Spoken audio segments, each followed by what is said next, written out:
பிள்ளைகள் அனைவருக்கும் வணக்கம். நாங்கள் இன்றைக்கு தரம் 8 கணிதத்தில 22வது பாடலகான கனவளவும் கொள்ளளவும் என்கிற பாடத்தினுடைய தொடர்ச்சியாக ஒரே ஒரு விடயத்தை மட்டும் படிக்க இருக்கிறோம். அதனை தொடர்ந்து அடுத்த பாடலாக நாங்கள் பார்க்கலாம். கனவளவும் கொள்ளளவும்ல கனவளவு படிச்ச நாங்கள் சென்ற வகுப்புல கொள்ளளவு அப்படி என்றா என்னென்னு படிச்ச நாங்கள். கொள்ளளவண்டா கொள்ளளவு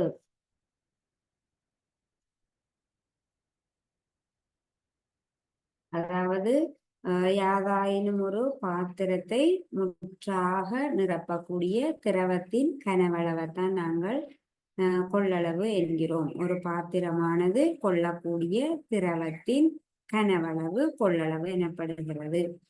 அந்த வகையில நாங்கள் சென்ற வகுப்புல கனவுரு வடிவ பாத்திரங்களினுடைய கொள்ளளவை பார்த்தனாங்க. அதனுடைய தொடர்ச்சியாக இப்பொழுது ஒரு சதுரமுகி வடிவ பாத்திரத்தினுடைய கொள்ளளவை என்னென்னு காண்றது என்பதை மட்டும் பார்த்துட்டு நாங்கள் அடுத்த பாட அலகுக்கு செல்லலாம். சதுரமுகி வடிவ பாத்திரத்தினுடைய கொள்ளளவுக்காக நாங்கள் ஒரு கேள்வி செய்வோம். அதாவது 10 சென்டிமீட்டர்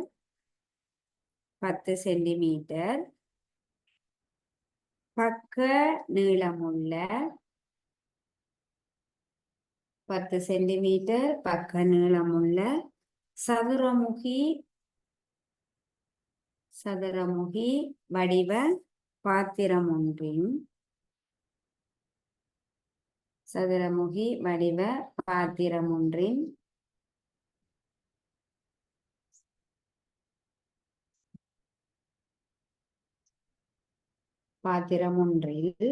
நிரப்பக்கூடிய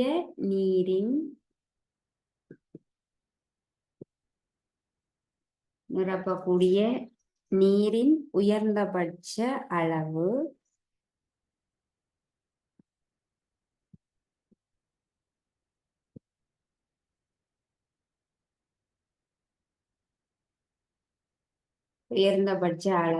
எத்தனை மில்லி லிட்டர் ஆகும்?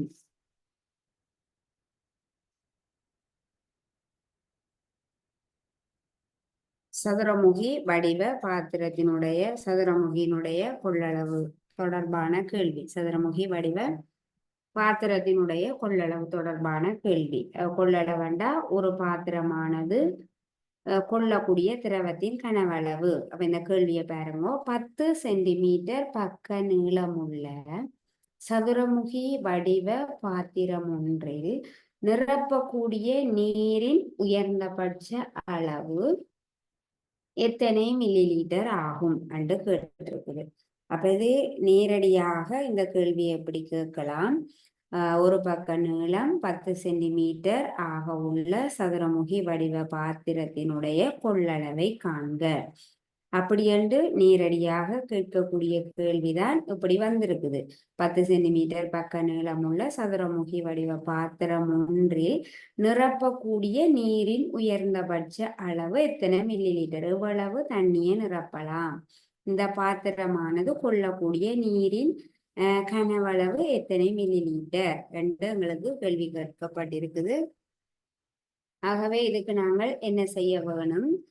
சதுரமுகியினுடைய முதலாவது நாங்கள் செய்ய வேண்டியது சதுரமுகியினுடைய கனவளவை காணுவோம். அந்த சதுரமுகி வடிவ பாத்திரத்தினுடைய கனவளவை காணுவோம். அந்த சதுரமுகி வடிவ பாத்திரத்தினுடைய கனவளவு என்னென்று காணுவோம். நீளத்தையும் பெருக்கி காணுவோம். அல்லது நீளம் தர அகலம் தர உயரம். சதுரமுகியில நீளம் அகலம் உயரம் எல்லாமே ஒரே அளவாக இருக்கிறபடியா நாங்கள் நீளத்தையும் பெருக்கி ஒரு சதுரமுகி வடிவ பாத்திரத்தினுடைய கனவளவை காணுவோம். கனவுருவுக்கும் நீளத்தையும் அகலத்தையும் உயரத்தையும் பெருக்கி கனவளவை காணுவோம். சதுரமுகிக்கும் நீளத்தையும் அகலத்தையும் உயரத்தையும் பெருக்கியும் காணலாம். ஆனால் அகலம் உயரம் நீளம் எல்லாமே ஒரே அளவாக இருக்கிறபடியா நாங்கள் நீளம் தர நீளத்தையும் பெருக்கி முதலாவதாக கனவளவை காணுறோம். அந்த பாத்திரத்தினுடைய கொள்ளளவை காண்பதற்காக முதலாவது நாங்கள் கனவளவை காணுறோம். நீளத்தையும் பெருக்கிறோம். ஒரு பக்க நீளம் அவ்வளவு 10 சென்டிமீட்டர். அப்ப 10 சென்டிமீட்டர் தர 10 சென்டிமீட்டர் தர 10 சென்டிமீட்டர். பெருக்குவம் 10 பெருக்கினமண்டா 100, 100 பெருக்கினமண்டா 1000. அல்லது 0 தவிர்ந்த முழு எண்கள் அவதானிப்பம். ஒன்றையும் பெருக்கினமண்டா 1, ஒன்றோடு ஒன்றை பெருக்கினமண்டா 1. இனி பூஜ்ஜியங்களை எண்ணி போடுவோம். 1, 2, 3. 1000 சென்டிமீட்டர் கனம். கனவளவு அளக்கக்கூடிய அலகு சென்டிமீட்டர் கனம். ஆகவே சதுரமுகி வடிவ பாத்திரத்தினுடைய கனவளவை நாங்கள் கண்டிருக்கிறோம். கனவளவு 1000 சென்டிமீட்டர் கனம் ஆகும். இதுல இருந்து கொள்ளளவை நாங்கள் காணுவோம். கனவளவுக்கும் கொள்ளளவுக்கும் இடையில உள்ள தொடர்பு என்ன? 1 சென்டிமீட்டர் கனம் சமன் 1 மில்லிலீட்டர். கனவளவுக்கும் கொள்ளளவுக்குமான தொடர்பு 1 சென்டிமீட்டர் கனம் சமன் 1 மில்லிலீட்டர். 1 சென்டிமீட்டர் கனம் கனவளவுள்ள ஒரு சதுரமுகி வடிவ பாத்திரத்தினுள் நிரப்பக்கூடிய நீரின் கனவளவு 1 மில்லிலீட்டர் ஆகும். ஆகவே 1 சென்டிமீட்டர் கனம் சமன் 1 மில்லிலீட்டர். அப்ப இதுல இருந்து நாங்கள் நேரடியாக கொள்ளளவு எழுதலாம். ஆகவே கொள்ளளவு இந்த சதுரமுகி வடிவ பாத்திரத்தினுடைய கொள்ளளவு சமன் 1 சென்டிமீட்டர் கனம் சமன் 1 மில்லிலீட்டர். அப்ப 1000 சென்டிமீட்டர் கனம் சமன் 1000 மில்லிலீட்டர். கொள்ளக்கூடிய இந்த பாத்திரமானது கொள்ளக்கூடிய நீரின் அளவு 1000 மில்லிலீட்டர் ஆகும். கொள்ளளவண்டா நாங்கள் சென்டிமீட்டர் கணத்துல விட எழுதக்கூடாது. கொள்ளளவண்டா திரவத்தின் அதுக்குள்ள ஒரு பாத்திரத்துக்குள்ள நிரப்பக்கூடிய நீரின் கனவளவு, திரவத்தின் கனவளவு. திரவமண்டா திரவத்தை அளக்கக்கூடிய அலகு என்னது? மில்லி லீட்டர் அல்லது லீட்டர். இங்க நாங்கள் சென்டிமீட்டர் போடக்கூடாது. முதல்ல இந்த பாத்திரத்தினுடைய கனவளவை காணுறோம். பிறகு கனவளவுக்கும் கொள்ளளவுக்கும் இடையில உள்ள தொடர்பை பயன்படுத்தி அதை அப்படியே நாங்கள் கொள்ளளவாக மாற்றுகிறோம்.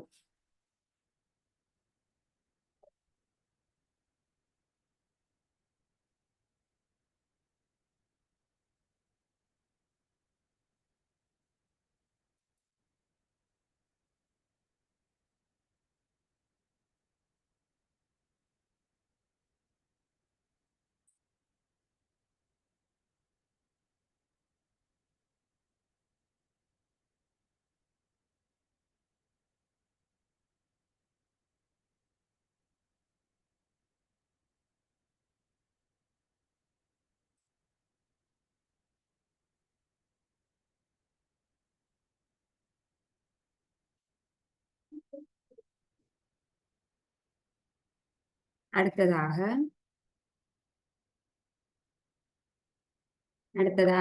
இந்த கொள்ளளவை மதிப்பிடுறது, அதாவது ஒன்றை வச்சு கொண்டு இன்னொன்றை சொல்றது. இப்ப பாருங்க, இந்த கொள்ளளவை மதிப்பிடுறது தொடர்பான இன்னொரு கேள்வி. அதாவது ஒரே அளவான 2 பாத்திரங்கள் இருக்குது.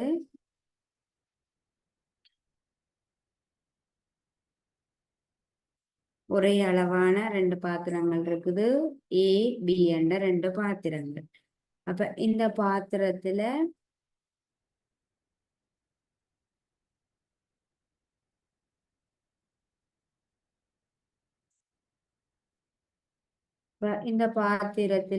இதுவரை நீரானது நிரப்பப்பட்டிருக்குது.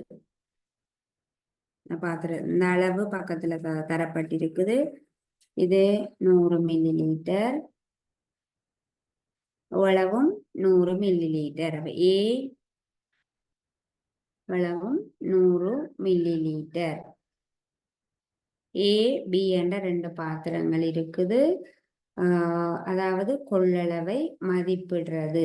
ஒரு பாத்திரத்துல இருக்கக்கூடிய நீரை வைத்துக்கொண்டு, நீரையோ திரவத்தையோ வைத்துக்கொண்டு அடுத்த பாத்திரத்துல எவ்வளவு நிரப்பலாம், அடுத்த பாத்திரத்தினுடைய கொள்ளளவை நாங்கள் மதிப்பிடுறது.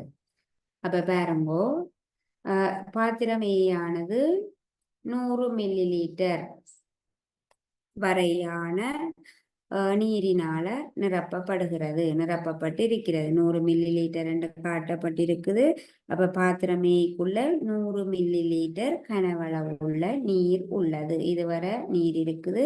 அளவு என்னது? 100 மில்லி லீட்டர். இதை வச்சுக்கொண்டு பாத்திரம் பியின் கொள்ளளவை நாங்கள் என்னென்று எழுதலாம்? பாத்திரம் ஏயினுடைய கனவளவை தந்திருக்குது. கொள்ளளவண்டா ஒரு பாத்திரமானது முற்றாக நிரப்பப்படும் போது அதுல இருக்கக்கூடிய நீரின் கனவளவு. இந்த பாத்திரத்தினுடைய கொள்ளளவண்டா முழுக்க நிரப்ப வேணும். முழுக்க நிரப்புறதான் இந்த பாத்திரத்தின் கொள்ளளவு. அப்ப பாத்திரம் ஏயில இருக்கக்கூடிய நீரினுடைய கனவளவை வச்சுக்கொண்டு பாத்திரம் பியில இருக்கக்கூடிய பாத்திரம் பியினுடைய கொள்ளளவு, பாத்திரம் பி ஆனது எவ்வளவு நீரை பிடிக்கும் என்று நாங்கள் சொல்ல போறோம். பாத்திரம் ஏயையும் பாத்திரம் பியையும் நாங்கள் ஒப்பிட்டு பார்க்கிறோம். இப்ப பாருங்கோ, இதுவரை 100 மில்லி லீட்டர். அப்ப இதே மாதிரி பாத்திரம் பியானது, இதுல உள்ள நீரை போல பாத்திரம் பியை நாங்கள் நிரப்பும் போது எத்தனை மடங்கான நீர் இருக்கும்? பாத்திரம் ஏயில இருக்கக்கூடிய நீரை போல பாத்திரம் பியானது எத்தனை மடங்காக இருக்குது என்று பார்க்கிறோம். இவ்வளவுக்கு நிரம்பி இருந்தால் 150 மில்லி லீட்டர், இவ்வளவுக்கு நிரம்பி இருந்தால் 100 மில்லி லீட்டர்.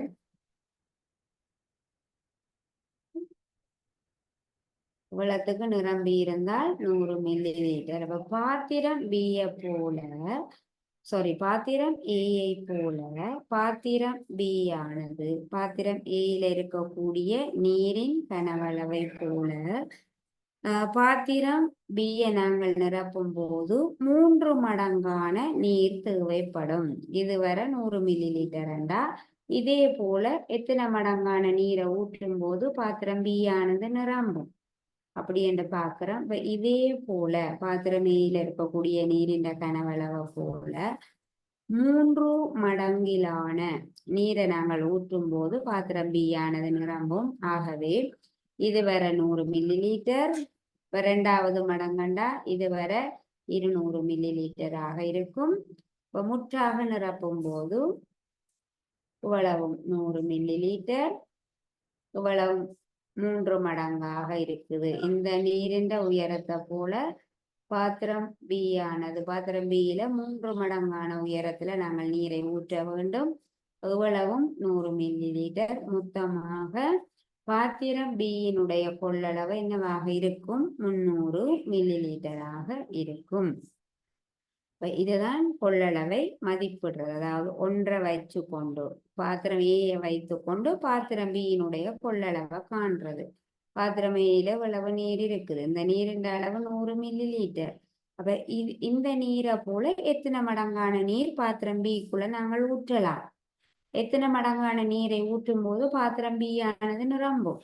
அப்படி என்று நாங்கள் மதிப்பிட்டு அன்னளவாக மதிப்பிடுறோம். மதிப்பிட்ட பிறகு இதனுடைய கொள்ளளவை காணுறோம். பாத்திரம் பியினுடைய கொள்ளளவு 300 மில்லி லீட்டராக இருக்கும். ஆகவே இதோட எங்களுக்கு இந்த கனவளவும் கொள்ளளவும் என்கிற பாடமானது நிறைவுக்கு வருது. இதை தொடர்ந்து நாங்கள் அடுத்த பாட அழக இதனுடைய தொடர்ச்சியாக இப்ப படிக்கலாம்.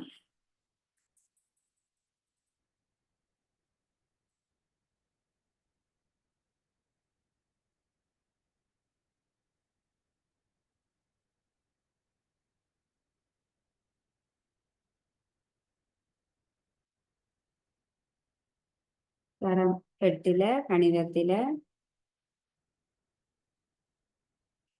23வது பாட அழகான வட்டம் பற்றி நாங்கள் தொடர்ச்சியாக படிக்கலாம். அப்ப ஏற்கனவே நாங்கள் தரம் 6-7 வட்டம் படிச்சிருக்கிறோம். தரம் 6 முதலாவது பாடமே எங்களுக்கு வட்டம். தரம் 6 நாங்கள் வட்டம் இப்படி படிச்ச நாங்கள் வட்ட வடிவமான பொருட்களை பயன்படுத்தி வட்டம் கீறுறது. உதாரணமாக ஒரு வளையலை பயன்படுத்தி வட்டம் கீறுறது.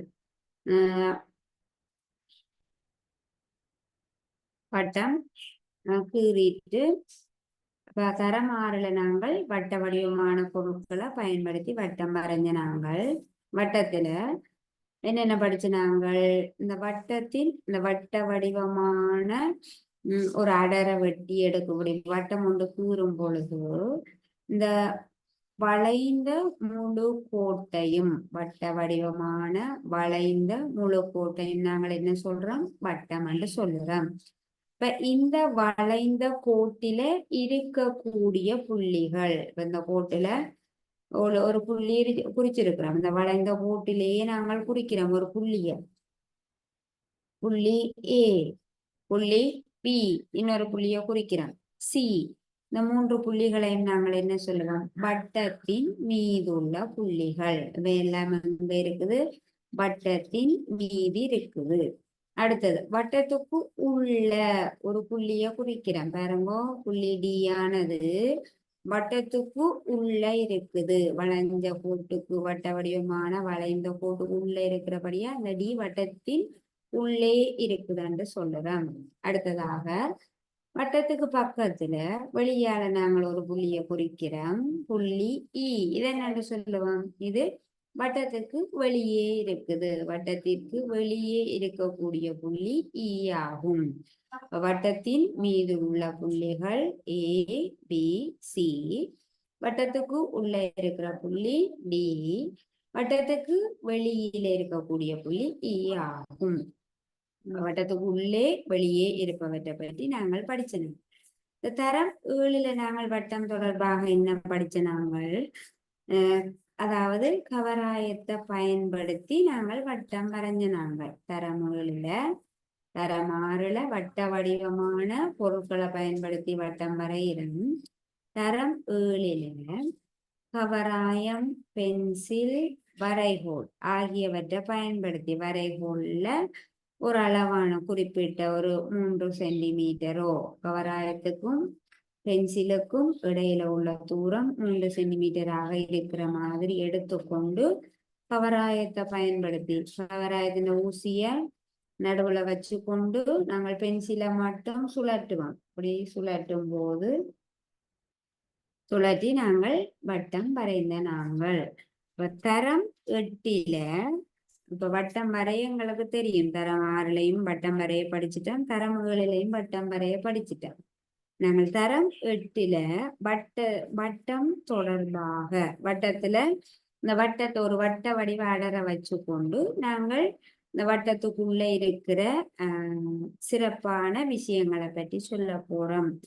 வட்டத்தினுடைய சமச்சீர் அச்சு அப்படி என்றா என்ன, வட்டத்தினுடைய விட்டமண்டா என்ன, வட்டத்தினுடைய மையமண்டா என்ன, வட்டத்தினுடைய ஆரை எப்படி என்றா என்னென்று நாங்கள் வட்டம் வரைந்து சொல்ல போறோம்.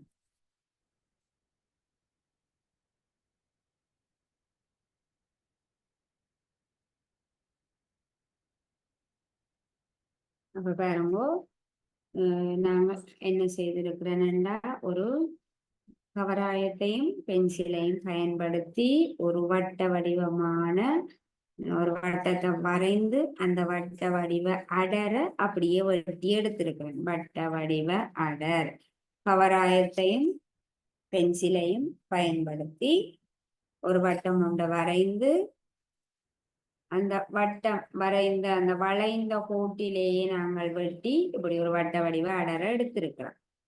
இந்த அடரில இருந்து முதலாவதாக நாங்கள் என்ன சொல்ல போறோம் வேண்டாம் சமச்சீர் அச்சு. இந்த வட்டத்தை வச்சு கொண்டு என்னண்டு சமச்சீர் அச்சு அப்படி என்றா என்னன்னு சொல்றதுன்னு பார்க்க போறோம். முதலாவது என்ன செய்யறோம், இந்த வட்டத்தை 2 சமனான பகுதிகள் கிடைக்கிற மாதிரி நாங்கள் மடிக்கிறோம். என்ன செய்யறோம், ஒரு நேர்கோடு ஒன்றின் வழியே மடிக்கிறோம். மடிக்கும் போது 2 சமனான பகுதிகள் கிடைக்க வேணும்.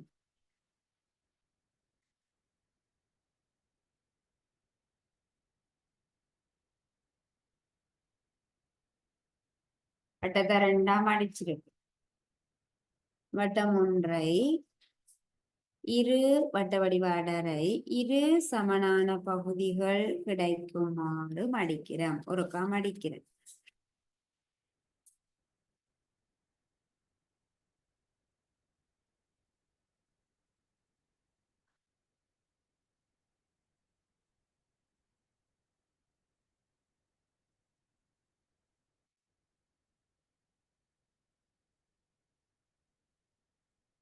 பிறகு அடுத்ததாக திரும்ப என்ன செய்யறேன், இந்த மடிப்பை இந்த நேர்கோட்டை விட்டு கொண்டு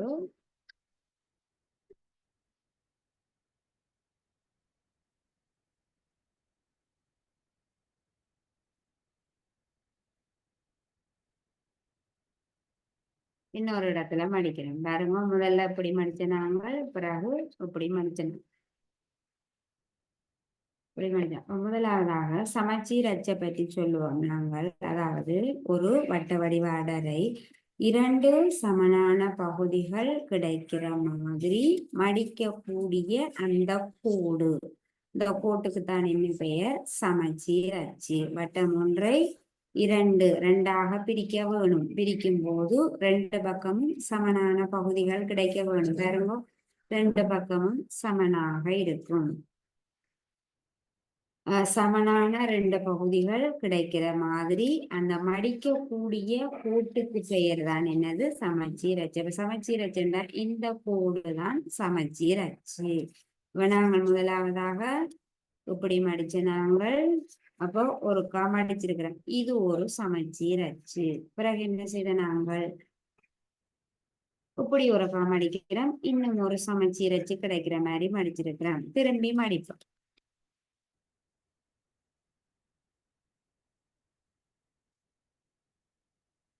திரும்பி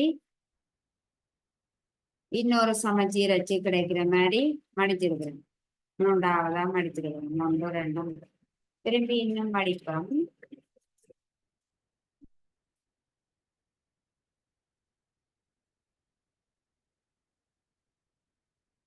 நான்காவதாக மடிச்சிருக்கிறேன்.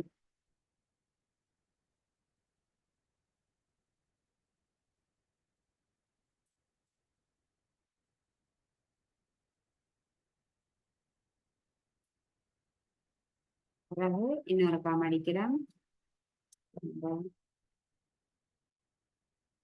இப்ப நாங்கள் வட்டம் ஒன்றினை 2 சமனான பகுதிகள் கிடைக்கிற மாதிரி ஒரு நேர்கோடு வழியே மடிக்கிறோம். மாறி மாறி மடிக்கிறோம். ஒரு நேர்கோடு, பிறகு இன்னும் ஒரு இடத்துல வச்சு மடிக்கிறோம். இன்னும் ஒரு இப்படி நிறைய இடத்துல வச்சு மடிக்கிறோம். இதுல இருந்து நாங்கள் மடித்த இந்த மடிப்பு கோடுகளை வரைவோம். பென்சிலால வரைவோம்.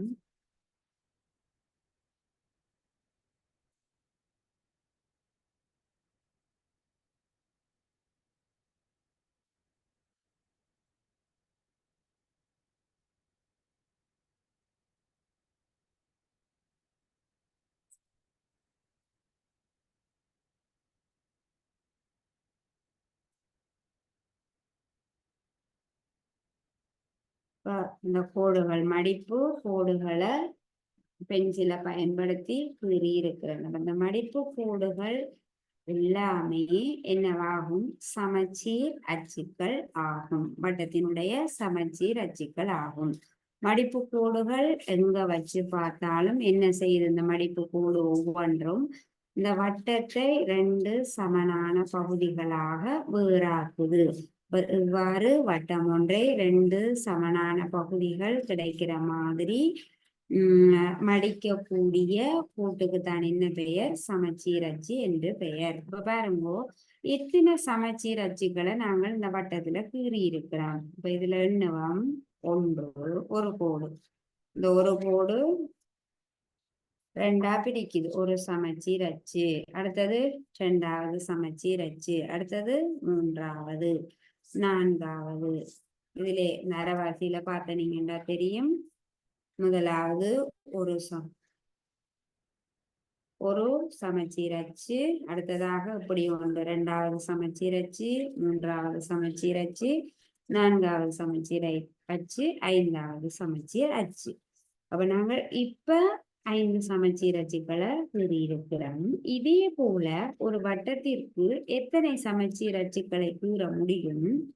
இதே போல நீங்கள் எல்லா இடங்களும் இங்க மடிக்கலாம், இங்க மடிக்கலாம், இங்க மடிக்கலாம், இங்க மடிக்கலாம். ஒவ்வொரு இடத்திலும் நாங்கள் மாறி மாறி கிட்ட கிட்ட வைத்து பல முறை மடித்து நிறைய சமச்சீர் அச்சுக்களை நாங்கள் வரைய முடியும். அப்ப இதுல இருந்து நாங்கள் என்ன விளங்கி கொள்ளுறோம்?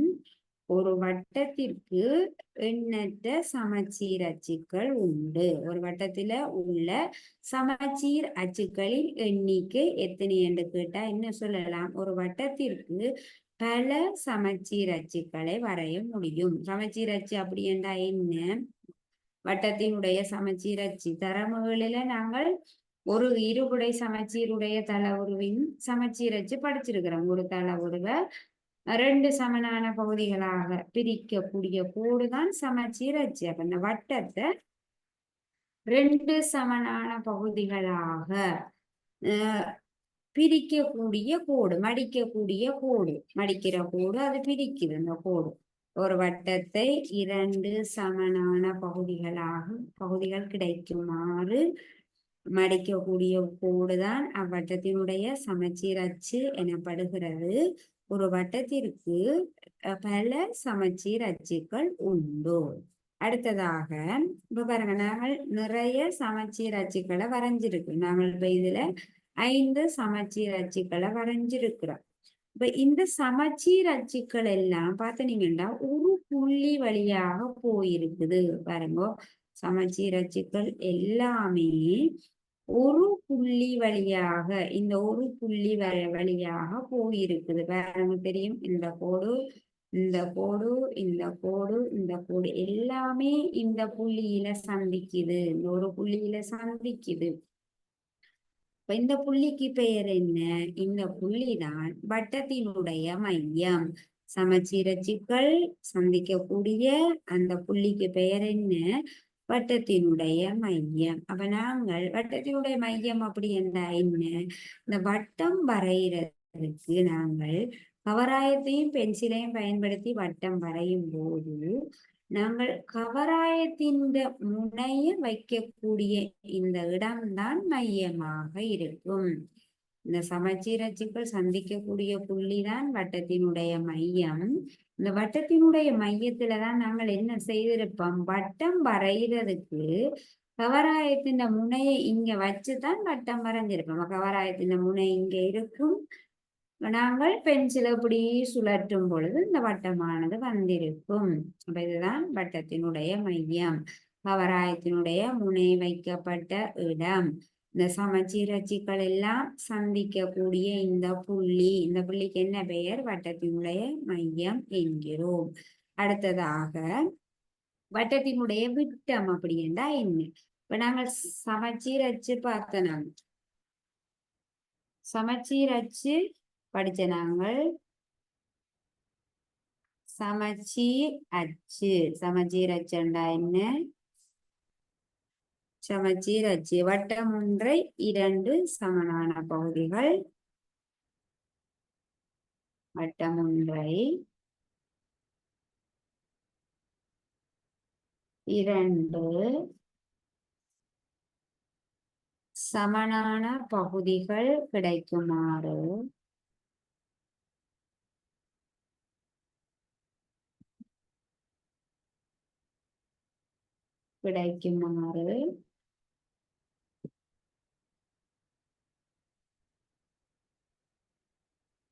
மடிக்கும் கோடு.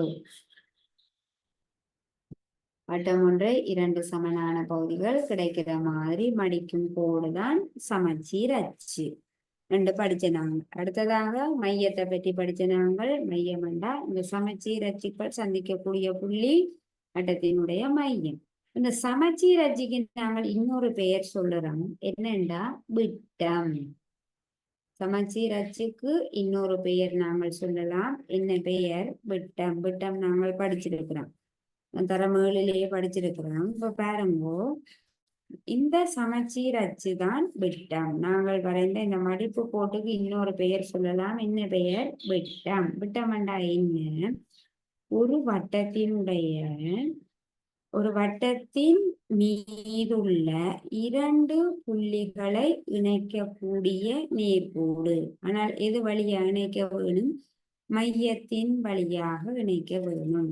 இந்த கோட்டை எடுத்து பார்க்கறது பாருங்கோ. இந்த கோட்டை எடுத்து நாங்கள் பார்க்கிறோம்.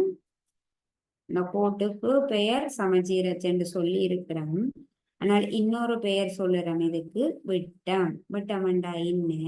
ஒரு வட்டத்தின் மீதுள்ள 2 புள்ளிகளை, இந்த 2 புள்ளிகளும் அங்க இருக்கும், வட்டத்தின் மீது இருக்கு பாருங்க.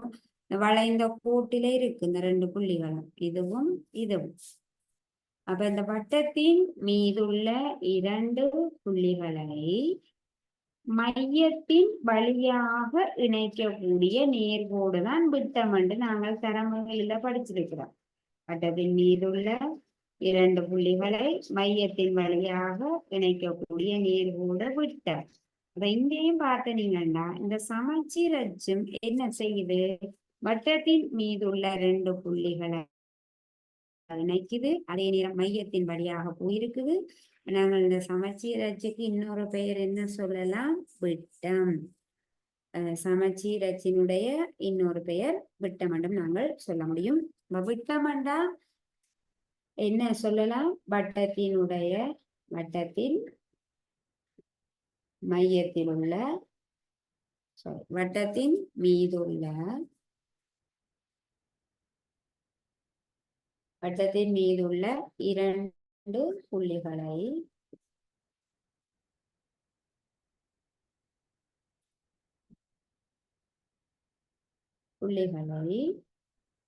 வட்டத்தின் மையத்தின் வழியாக இணைக்கும் நேர்கோடு. வட்டத்தின் மையத்தின் வழியாக இணைக்கும் நேர்கோடு.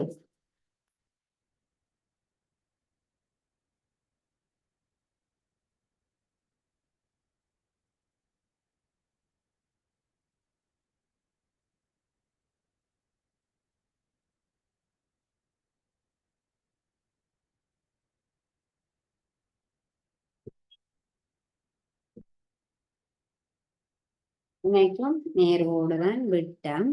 இந்த சமச்சீர் அச்சையும் நாங்கள் பார்க்கும்போது சமச்சீர் அச்சும் இப்படித்தான் இருக்குது. வட்டத்தின் மீது உள்ள 2 புள்ளிகளை மையத்தின் வழியாக இணைக்கிற நேர்கோடாகத்தான் இருக்குது. ஆகவே நாங்கள் இந்த சமச்சீர் அச்சுக்கு இன்னொரு பெயர், சமச்சீர் அச்சுக்களை என்னவென்றும் சொல்லலாம்? விட்டம் என்றும் சொல்ல முடியும், விட்டம் என்றும் கூற முடியும்.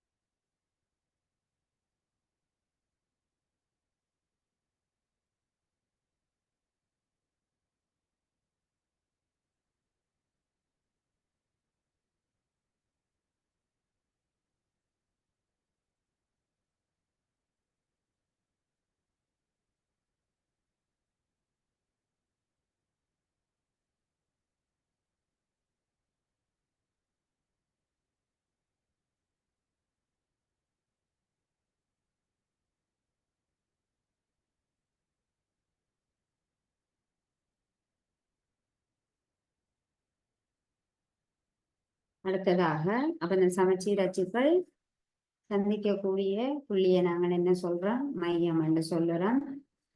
மையம் என்றா சமச்சீர் அச்சுக்கள் யாவும் சந்திக்கக்கூடிய புள்ளிய வட்டத்தினுடைய மையம் என்கிறோம். அடுத்ததாக ஆரை அப்படி என்றா என்னென்று பார்ப்போம். ஆரை என்றா என்ன? இந்த வட்டத்துல இந்த மையத்திற்கும் வட்டத்தின் மீது உள்ள புள்ளிக்கும் இடையில உள்ள தூரம், வட்டத்தின் மையத்தையும் வட்டத்தின் மீது இருக்கிற ஒரு புள்ளியையும் இணைக்கக்கூடிய நேர்கோடு தான் ஆரை. வட்டத்தின் மையத்தையும் வட்டத்தின் மீதுள்ள எந்த புள்ளி எடுத்தாலும் சரி, வட்டத்தின் மீதுள்ள யாதேனும் ஒரு புள்ளியை இணைக்கக்கூடிய நேர்கோடு தான் ஆரை. அப்ப பாருங்க, இது ஒரு ஆரை, இதுல இருந்து இது ஒரு ஆரை, இங்க இருந்து இந்த கோட்டையும் பாருங்க, வட்டத்தின் மையத்தில இருந்து வட்டத்தின் மீது உள்ள புள்ளி இணைக்கக்கூடிய நேர்கோடு இது ஒரு ஆரை. வட்டத்தின் மையத்தையும் வட்டத்தின் மீது உள்ள புள்ளியையும் இணைக்குது, இது ஒரு ஆரை. அப்ப இதே போல நாங்கள் கீறினோம்னா ஒரு வட்டத்திற்கு எண்ணற்ற ஆரைகளை வரைய முடியும். ஒரு வட்டத்திற்கு எண்ணற்ற சமச்சீர் அச்சுக்களை வரைய முடியும், ஒரு வட்டத்திற்கு எண்ணற்ற விட்டங்களை வரைய முடியும், அதே போல ஒரு வட்டத்திற்கு எண்ணற்ற ஆரைகளை வரைய முடியும். எல்லா இடமும் வரையலாம். இங்க இருந்து இதுல ஒரு புள்ளி எடுத்து வட்டத்தின் மீது மையத்தை குறியுங்கோ, வட்டத்தின் மீது ஒரு புள்ளியை குறியுங்கோ, ரெண்டையும் இணையுங்கோ, இந்த கோடு ஆரை ஆகும். ஆரை என்றால் என்ன? வட்டத்தின் மையத்தையும்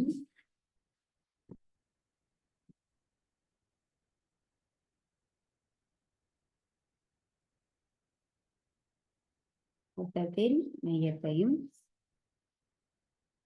வட்டத்தின் மீதுள்ள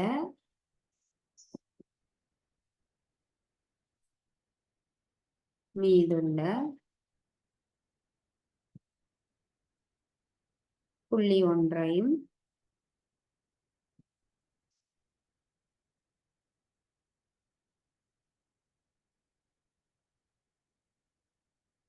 ஒன்றையும் இணைக்கும் நேர்கோடு அல்லது இணைக்கும் நேர்கோட்டு துண்டம்.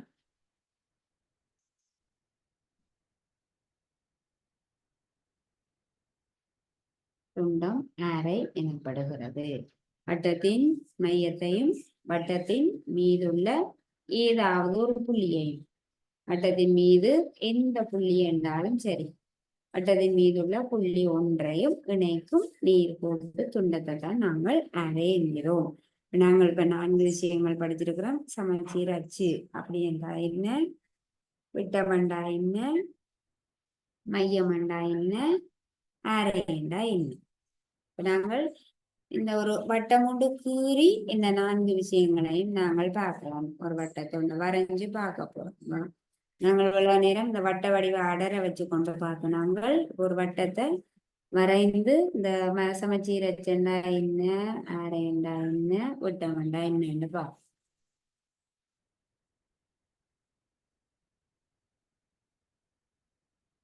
பாருங்க, முதலாவது சமச்சீர் அச்சு. சமச்சீர் அச்சுண்டா என்ன செய்யணும்? ஒரு நீர்கோடு வழியே பிரிக்கும் போது, ஒரு நீர்கோடு வழியே பிரிக்கும் போது இந்த வட்டத்தை 2 சமனான பகுதிகளாக பிரிக்கக்கூடிய கோடு. அப்ப இப்படி பிரிச்சனீங்கண்டா, இப்படி ஒரு நீர்கோட்டால பிரிச்சனீங்கண்டா வட்டம் 2 ஆகுது. அதே போல என்ன செய்யலாம்? இப்படியும் பிரிக்கலாம். இப்படி பிரிச்சனீங்கன்றாலும் வட்டம் 2 ஆகுது. அதே போல இப்படி பிரிப்போம். இப்படி பிரிக்கும் போதும் 2 சமனான பகுதிகளாக கிடைக்கும். இப்படி பிரிக்கும் போதும் சமனான 2 பகுதிகள் கிடைக்குது. நீர்கோடு ஒன்றின் வழியே பிரிக்கும் போது ஒரு வட்டத்தை வட்ட வடிவ பிரிக்கும் போது சமனான 2 பகுதிகள் கிடைக்க வேணும். இதே போல நாங்கள் நிறைய சமச்சீர் அச்சுக்களை ஒரு வட்டத்துக்கு வரைய முடியும். நாங்கள் வரைஞ்சிருக்கக்கூடிய இந்த சமச்சீர் அச்சுக்கு இன்னொரு பெயர் என்ன? விட்டம். இதை சமச்சீர் அச்சென்றும் சொல்லலாம், விட்டம் என்றும் சொல்லலாம். சமச்சீர் அச்சை விட்டம் என்றும் நாங்கள் சொல்ல முடியும். விட்டம் என்றா என்ன? ஒரு வட்டத்தின் மீதுள்ள 2 புள்ளிகளை, வட்டத்தின் மீதுள்ள ஏதாவது 2 புள்ளிகளை மையத்தின் வழியாக இணைக்கக்கூடிய நேர்கோடு. 2 புள்ளி எடுத்திருக்கிறோம், மையத்தின் வழியாக இணைக்கக்கூடிய நேர்கோடு தான் விட்டம். ஆகவே இந்த சமச்சீர் அச்சுக்கள் எல்லாம் விட்டமாகவும் இருக்கும். அடுத்தது மையம். மையம் என்றா என்ன? நாங்கள் வரையக்கூடிய இந்த சமச்சீர் அச்சுக்கள் சந்திக்கக்கூடிய அந்த புள்ளிக்குத்தான் என்ன பெயர்? மையம். சமச்சீர் அச்சுக்கள் சந்திக்கக்கூடிய புள்ளிக்குத்தான் மையம் என்று பெயர். அடுத்ததாக ஆரை படிச்ச நாங்கள் ஆரைண்டா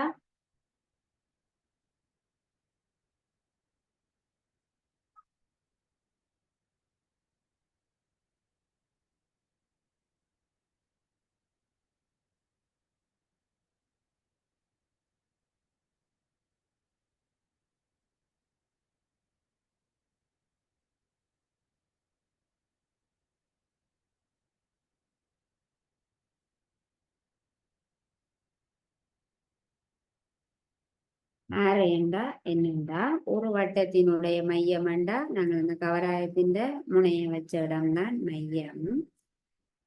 ஒரு வட்டத்தினுடைய மையத்தையும் வட்டத்தின் மீது உள்ள ஏதாவது ஒரு புள்ளிய வட்டத்தின் மீது இடுங்க. வட்டத்தின் மீது ஒரு புள்ளியை எடுத்திருக்கிறீங்க ஏ, வட்டத்தின் மையத்தை எடுத்திருக்கிறோம் ஓ என்று. வட்டத்தின் மீது உள்ள புள்ளியையும் வட்டத்தின் மையத்தையும் இணைக்கக்கூடிய நேர்கோட்டு துண்டத்துக்கு தான் என்ன பெயர்? ஆரை. இந்த துண்டத்துக்கு பெயர் தான், துண்டத்திற்கு என்ன பெயர்? ஆரை.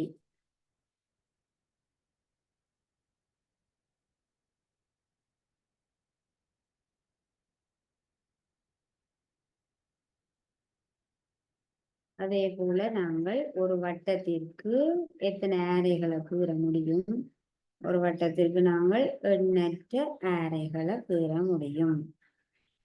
வட்டத்தின் மையத்தையும் வட்டத்தின் மீது உள்ள புள்ளியையும் இணைக்கிறது. அதே போல இங்கே கீறலாம், இங்க கீறலாம், இங்கே கீறலாம். இப்படி ஒரு வட்டத்திற்கு எண்ணற்ற ஆரைகளை வரைய முடியும். வட்டத்தின் மையத்தையும் வட்டத்தின் மீது உள்ள புள்ளி ஒன்றையும் இணைக்கக்கூடிய நேர்கோட்டு துண்டம் தான் ஆரை எனப்படுகிறது. அடுத்ததாக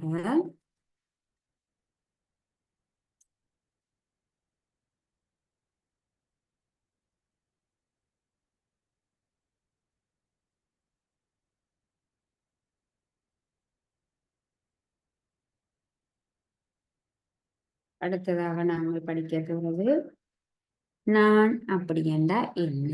நான் நானண்டா என்ன? நானண்டா என்னண்டா ஒரு வட்டத்தை எடுப்போம்.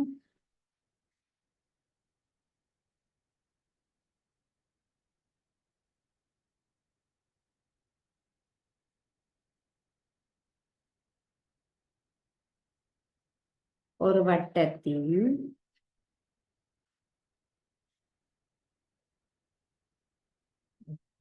வட்டத்தின் மீது 2 புள்ளிகளை எடுப்போம். ஏ என்ற ஒரு புள்ளி எடுத்திருக்கிறோம், பி என்ற ஒரு புள்ளி எடுக்கிறோம். ஒரு வட்டத்தின் மீது எந்த இடத்துலயாவது ஒரு 2 புள்ளிகளை எடுத்துக்கொள்ளுங்க. 2 புள்ளிகளை எடுத்துட்டோம்னா இந்த 2 புள்ளிகளையும் இணைக்கக்கூடிய நேர்கோட்டு துண்டத்துக்கு தான் என்ன பெயர்? நான் என்று பெயர். இந்த புள்ளி பி, இங்க ஒரு புள்ளி எடுப்போம் சி என்று, இங்க ஒரு புள்ளி எடுப்போம் டி என்று, இங்க ஒரு புள்ளி எடுப்போம் இ என்று. பியையும் ஈயையும் இணைப்போம்.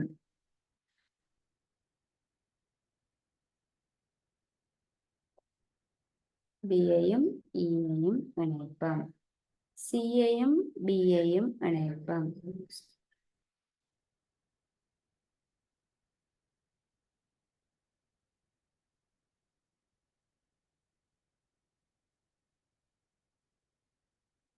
ஒரு வட்டம் ஒன்று எடுத்திருப்போம். வட்டத்தின் மீது 2 புள்ளிகள் எடுப்போம். PQ எங்கேயாவது எடுக்கலாம். இந்த 2 புள்ளிகளை இணைக்கக்கூடிய நேர்கோட்டு துண்டத்துக்கு தான் என்ன பெயர்? நான் என்று பெயர். இதே போல நீங்கள் இங்கே RS எடுத்து ஏதாவது 2 புள்ளிகளை இணைச்சோம்னா நாங்கள் ஒரு வட்டத்திற்கு நான்களை வரைய முடியும். இது ஒரு நாள், இது ஒரு நாள், இது ஒரு நாள். இதே போல நாங்கள் என்ன செய்யலாம்? ஒரு வட்டத்துக்கு நிறைய நான்களை வரைய முடியும். எங்க இருந்தாவது வட்டத்தின் மீதுள்ள 2 புள்ளிகளை இணைச்சோம்னா சரி. பார்த்தீங்கன்னா வட்டத்தின் மீதுள்ள 2 புள்ளிகளை இணைக்கக்கூடிய நேர்கோட்டுக்கு தான் என்ன பெயர்? நான் இந்த பெயர். ஒரு வட்டத்துக்கு நாங்கள் எண்ணற்ற நான்களை வரைய முடியும். அப்ப இன்றைக்கு நாங்கள் ஒரு வட்டத்தினுடைய சமச்சீரச்சு அப்படி என்றா என்ன, விட்டம் என்றா என்ன, மையம் என்றா என்ன, ஆரை என்றா என்ன, அடுத்ததாக இறுதியாக நான் அப்படி என்றா என்னென்று படித்த நாங்கள் இன்றையோட நாங்கள் இந்த வகுப்பை நிறைவு செய்து கொள்ளலாம். இத்தோட இந்த இந்தியான் வகுப்பை நிறைவு செய்து கொள்ளலாம். மீண்டும் நாங்கள் அடுத்த வகுப்புல சந்திப்போம். தேங்க்யூ பிள்ளைகள்.